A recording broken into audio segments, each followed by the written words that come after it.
My beloved brothers and sisters, how many of us have been running from one job application to another, waiting for that one email, that one phone call that will change everything, only to be met with our CVs. We prepare for interviews, we make endless du'as, yet the doors remain closed, and then we sit alone, asking ourselves, why Allah? Why is nothing working? But let me remind you of something powerful. Sometimes it is not rejection, it is redirection. Sometimes Allah is keeping you away from what you want, only to give you something far greater than what you even imagined. We think provision is in the hands of the employer, the company, the recruiter. But Allah says He is our Razak, the provider, the sustainer. Jobs may be scarce, but His treasures are endless. The world tells you to chase opportunities. Allah tells you to chase Him, and the opportunities will chase you. So today, I want to talk about why you should stop chasing jobs and start chasing the one who provides jobs. Because once you reconnect with Allah, the doors you never even knocked on will begin to open. How many times have you felt that heavy weight of rejection? You send your CV, you prepare, you wait, and then nothing. No reply, no call back, no offer. You begin to feel as though you are invisible, as though your efforts mean nothing. But what if I told you that rejection is not always rejection? Sometimes it is Allah's way of redirecting you to something better, something more suitable, something that aligns with who you truly are and what you are truly meant to do. Think about it. If every door opened just because you knocked, you would never discover which door was truly written for you. You would walk into rooms that may not serve your purpose. You would settle in spaces that were never meant to bring you peace. Allah in His wisdom closes certain doors so that you are not distracted from the doors that will truly benefit you. Imagine a person applying for one job over and over again, pouring their heart into it, only to face silence. Their heart breaks, their confidence drops, they begin to doubt their worth. But what if the silence was actually protection? What if that environment was toxic? What if that job would have pulled them away from prayer, from family, from inner peace? Allah sees what you do not see. He knows what you do not know. What you think is a rejection may actually be Allah's greatest gift to you. There are countless examples where people have cried over missed opportunities, only to later thank Allah for not giving them what they once thought they desperately needed. A student may feel rejected by a university they dreamed of, but years later, they discover that being redirected to another path opened doors that were far more fulfilling. A man may feel heartbroken because a business deal falls apart, only to realize later that if it had gone through, he would have drowned in debt. This is why the believer looks at rejection differently. The believer understands that Allah's plan is always superior to our plan. When Allah says no, it is because He has prepared a better yes. Rejection humbles us. It softens our hearts, makes us turn back to dua, pushes us into sajda, and reconnects us with Allah. Without that pain, without that delay, we may have forgotten Him. Sometimes rejection is the very reason we rebuild our relationship with the Almighty. It forces us to question, to reflect, to realign our priorities. Instead of seeing it as a closed door, what if you saw it as Allah gently pulling you towards another path? You see, the problem is not always that you are not qualified, or that you are not good enough. The problem is that you are chasing a door that was never written for you in the first place. And because Allah is most loving, He will not allow you to settle for something that is beneath the standard He has written for you. So He redirects you. He blocks your path. He delays your progress. Not to punish you, but to protect you. Not to reject you, but to redirect you. So many of us wake up every morning with one thought in our minds. How will I earn today? How will I provide for myself, my family, my future? We chase after money, jobs, promotions, and recognition. But in that chase, we often forget the one who actually provides all of it. We send applications, we run after people, we stress ourselves endlessly, but we fail to realize that not a single grain of rizq will reach us except by the decree of Allah. Provision is written, and Allah has promised it. He is our Razak, the provider, the sustainer. Yet, we treat jobs and people as though they hold the keys to our livelihood, forgetting that those keys belong only to Allah. It is so easy to confuse the means with the source. A job is a means, not the source. A salary is a channel, not the origin. We think the manager signs our paycheck, but it is Allah who placed that sustenance in our path. We think the company is giving us stability, but it is Allah who is holding our life together. When you forget the provider and only chase the provision, You will constantly feel restless, anxious, and unfulfilled. But when you remember Allah, the source of all provision, your heart finds peace even before the material arrives. Look around at the people who seem to have everything in the world. Big salaries, high positions, beautiful homes, yet many of them live with emptiness. That is because they chased provision but ignored the provider. Their hands are full, but their hearts are empty. On the other hand, you may meet someone with very little, a small business, a modest income, but their heart is full of light and contentment. Why? Because they never forgot the provider. They understand that real rizq is not just money. It is health, it is barakah, it is peace, it is a smile, it is the dua of your parents. It is the calmness in your heart, when you lay your head down at night. The Prophet reminded us that if we were to truly trust in Allah as we should, He would provide for us just as He provides for the birds. They leave their nests in the morning hungry and return in the evening full. The bird does not sit in the nest waiting for food to fall. It goes out, it makes an effort, but its trust is in Allah, not in the tree, not in the sky, not in the seeds. Likewise, we must make effort, but our hearts must remain attached to Allah, not to the job market or the economy or the connections we think will bring us success. Chasing provision without remembering the provider leads to exhaustion. You run and run, but you never feel satisfied. But the moment you shift your focus and begin chasing Allah, something changes. Doors you never imagined begin to open. Opportunities that were hidden begin to appear. Even the smallest income begins to feel like enough, because barakah enters it. And when Allah decides to expand your provision, nothing in this world can hold it back. Many people assume that rizq only means money, a paycheck at the end of the month, or a figure written in the bank account. But in reality, true rizq is so much more than a number. True rizq is not simply what enters your hand, it is what enters your life with blessing. It is not about how much you have, it is about how much benefit and barakah it carries. You can earn a six-figure salary and yet feel emptiness, restlessness, and sleepless nights. Or you can earn a modest income and sleep peacefully with a heart full of gratitude. That peace, that contentment, that calmness is also rizq. Barakah is something only Allah can give. It is that secret ingredient that makes a little feel like a lot, that stretches what seems insufficient, that makes time, health, energy, and wealth expand beyond what is measurable. A person without barakah may earn plenty but see it vanish in debts, hospital bills, stress, and conflicts. Another person may earn a small amount but see it grow, last, and bring happiness. This is why the Prophet taught us that true wealth is not in the abundance of possessions but in the richness of the soul. That richness, that satisfaction, is rizq. When you think of rizq only in terms of money, you overlook the countless blessings you already have. Your health is rizq. The air you breathe without paying for it is rizq. The dua of a mother, the smile of a child, the love of a spouse, the support of a friend, all of that is rizq. Even the ability to pray, to remember Allah, to cry in sujood, that is rizq greater than any salary. Because how many people live with wealth but are deprived of peace, while others live with little, but are full of gratitude and joy.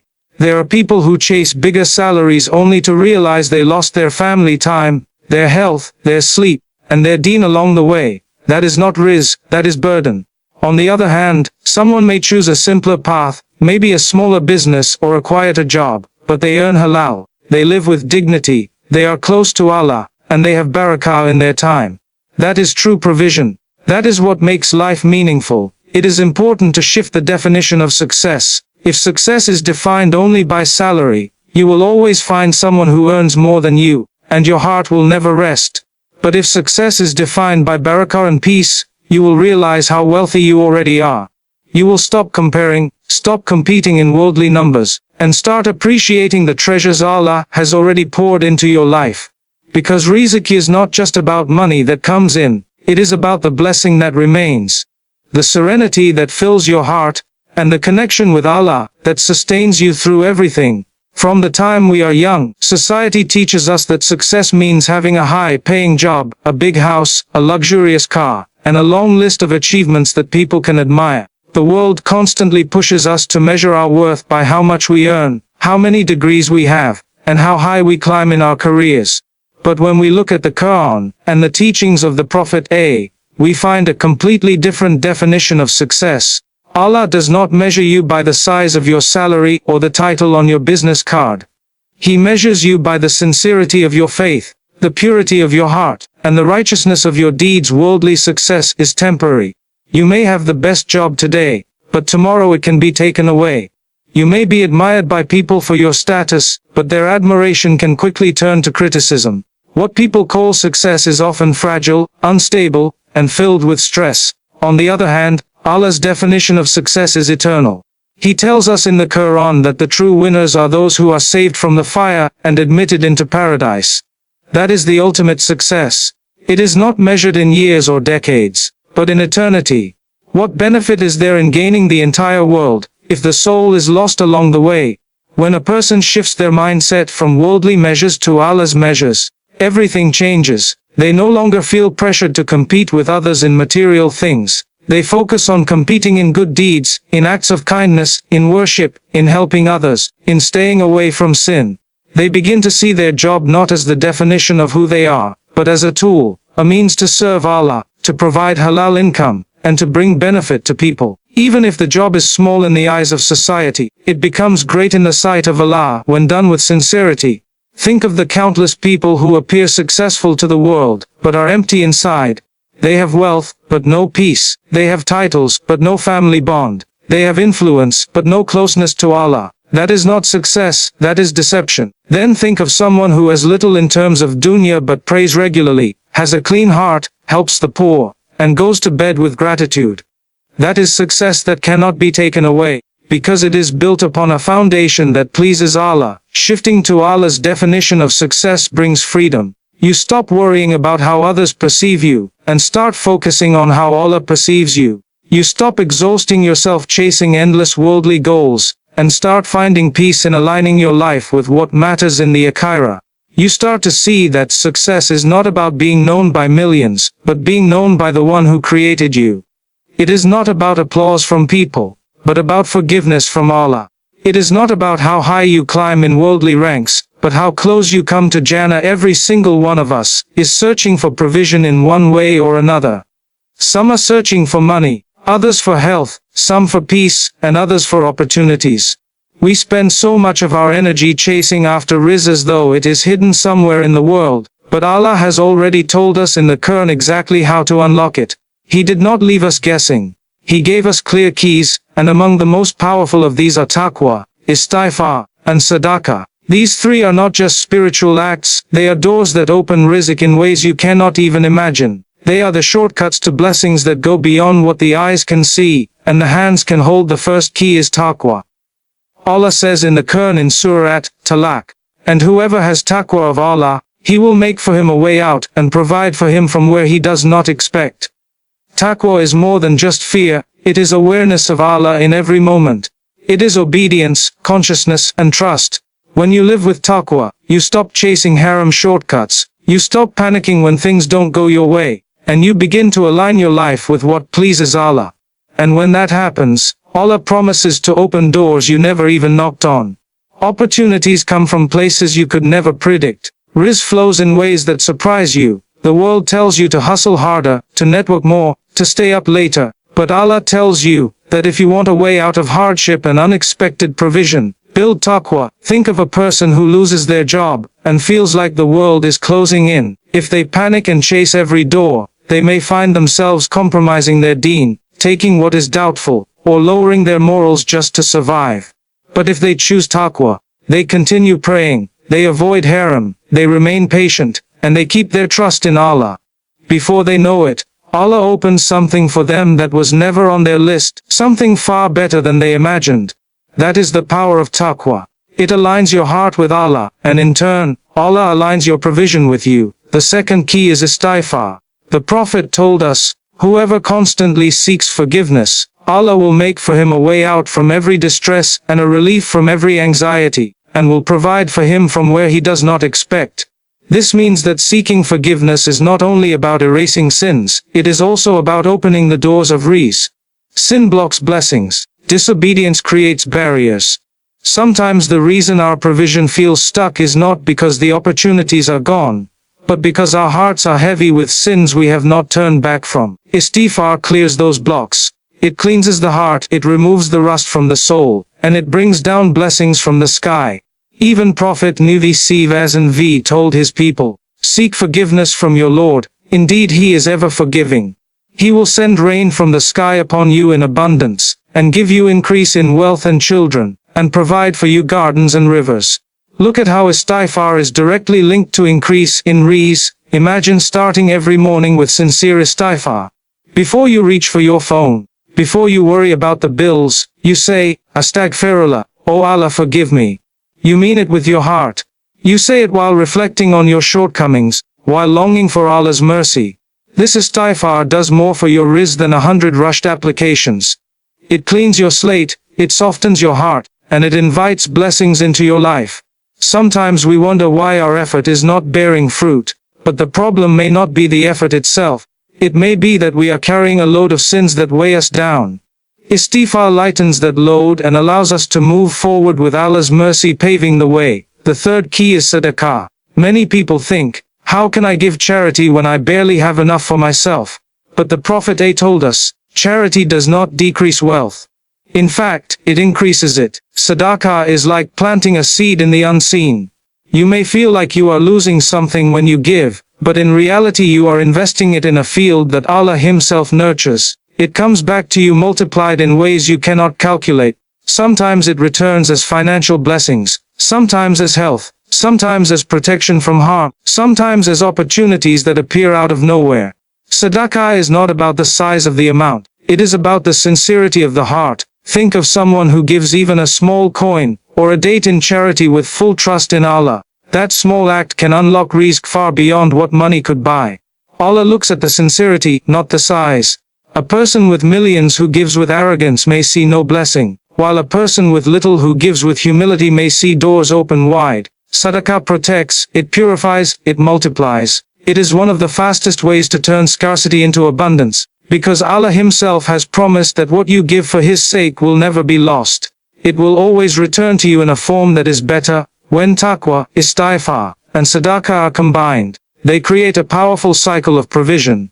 Taqwa ensures you are walking on the right path. Istighfar clears the blocks that stop blessings from reaching you. Sadaqah multiplies and expands whatever Allah grants you. Together, they bring down the kind of rizq that money alone cannot buy. They bring barakah, peace, health, safety, and opportunities that align with your deen and your dunya. This is why when we look at the lives of the righteous, we see that they were never obsessed with chasing provision. They were obsessed with pleasing Allah, and provision followed them. The problem many of us face is that we invert the formula. We chase the dunya and forget the deen. We run after provision and forget the provider. We withhold sadaqah because we think giving will make us poorer. We neglect istighfar because we underestimate the weight of our sins. We compromise taqwa because we fear losing opportunities, and in the process, we block the very doors we are desperate to open. But when you reverse this and begin with Allah, when you put taqwa first, when you make istighfar a habit, when you give sadaqah even in hardship, suddenly you see a shift. You no longer need to run after provision. Provision runs after you. You no longer fear scarcity, because you know that the treasures of Allah never run out. You no longer measure your wealth by numbers alone, but by the peace in your heart, the barakah in your time, and the unseen protection that surrounds you. This is why the believer never despairs. Even when the world seems tight, even when jobs are scarce, even when people shut their doors, the believer knows that Allah's doors are always open. Taqwa, istighfar, and sadaqah are the keys that fit those doors. They are the keys that unlock rizq from places you never imagined. They are the keys that turn scarcity into sufficiency, and sufficiency into abundance. They are the keys that remind you that provision is not limited to money, but extends to every blessing in your life, from the smallest smile to the greatest victory. There are times in life when you feel as though you are standing in front of a locked door. You knock once, you knock twice, you knock again and again, and still the door does not open. You pray, you make dua with tears, you put in the effort, and yet the silence continues. In those moments, it is so easy to believe that Allah has denied you, that maybe you are not meant to succeed, that perhaps Allah does not want to give you what you are asking for. But the reality is very different. The delay you are experiencing is not denial. It is preparation. It is realignment. It is Allah reshaping your path so that when the time comes, you are ready to receive what is written for you in the best way. Every believer, must understand that Allah's timing is perfect. We see only the moment we are in, but Allah sees the entire story of our lives from beginning to end. What looks like a delay to us may actually be Allah saving us from something harmful, or Allah holding back a blessing until we are mature enough, wise enough, and strong enough to carry it. Sometimes we ask for a job, a marriage, a business, or an opportunity, and when it does not come right away, we feel broken. But think of a child who begs to drive a car. If a loving parent denies the request, is it because they do not love the child? No, it is because the child is not yet ready. Giving it too soon would harm them. Likewise, Allah in His mercy withholds certain things until the timing is right. What feels like a delay is actually a shield. There are countless stories where people later thank Allah for delaying their plans. Someone applies for a job over and over and receives only rejection. Months later, they discover the company collapsed. Someone prays desperately to marry a particular person, but things do not work out. Years later, they look back and realize that had they married that person, their life would have been full of pain. At the time, they cried and felt forgotten, but later they saw that Allah's delay was actually protection. It was not a no, it was a wait. It was a redirection towards something far more suited for them. Preparation is another reason for delay. Sometimes Allah does not give us what we ask for immediately, because we are not yet prepared to handle it. If He gave you the promotion today, maybe your ego would grow. If He gave you wealth now, maybe you would forget your salah. If He gave you the marriage you want right this moment, maybe you would not yet know how to be a good spouse. Allah delays so that you can grow into the person who can handle the blessing. The waiting period is not wasted time. It is training time. It is where your patience develops, where your character strengthens, where your faith deepens. Without that preparation, the blessing could become a test you are not ready to pass. Realignment is also part of Allah's delay. Sometimes we are walking in a direction that we believe is best for us, but Allah knows it is not. So He closes certain doors and places delays in our path, so that we are gently pushed towards another direction. At first, it feels painful because we are attached to our plan. But later, when we see where Allah was guiding us, we realize that His plan was far better. Just like a GPS reroutes you when you take the wrong turn, Allah reroutes you when you are chasing the wrong path. His delay is His way of slowing you down, so that you can notice the turn He wants you to take. This is why the believer never despairs during delays. Instead of seeing silence as rejection, the believer sees it as Allah's way of saying, "Not yet. I have something better. Be patient." This mindset changes everything. You begin to use delays as opportunities to improve yourself.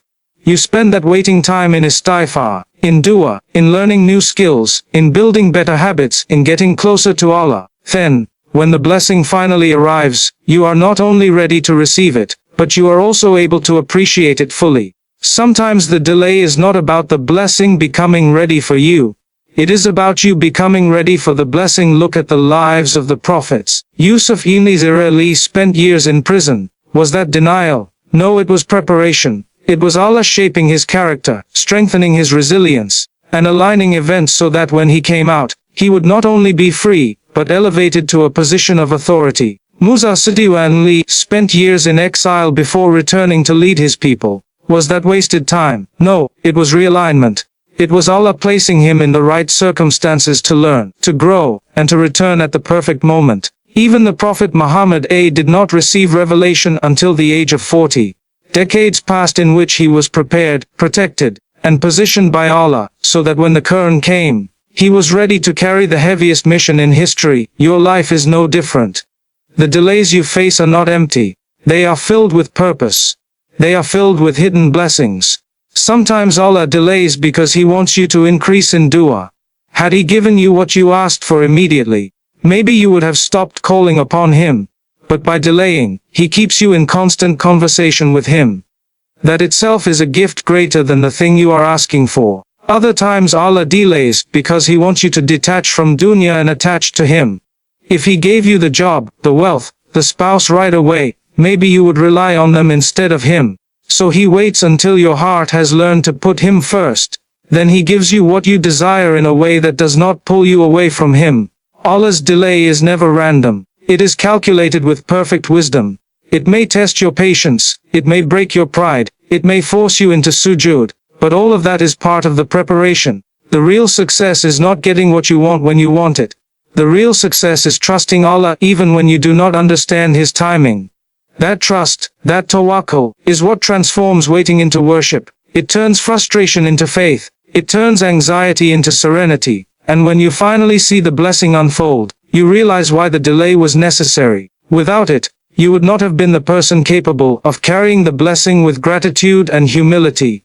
So the next time you feel delayed, remember that it is not denial. It is Allah protecting you from harm, preparing you for growth, and realigning you with His plan. The silence you hear is not absence. It is divine presence working behind the scenes in ways you cannot yet see. What feels like a closed door today may be the very thing that leads you to the open gates of tomorrow.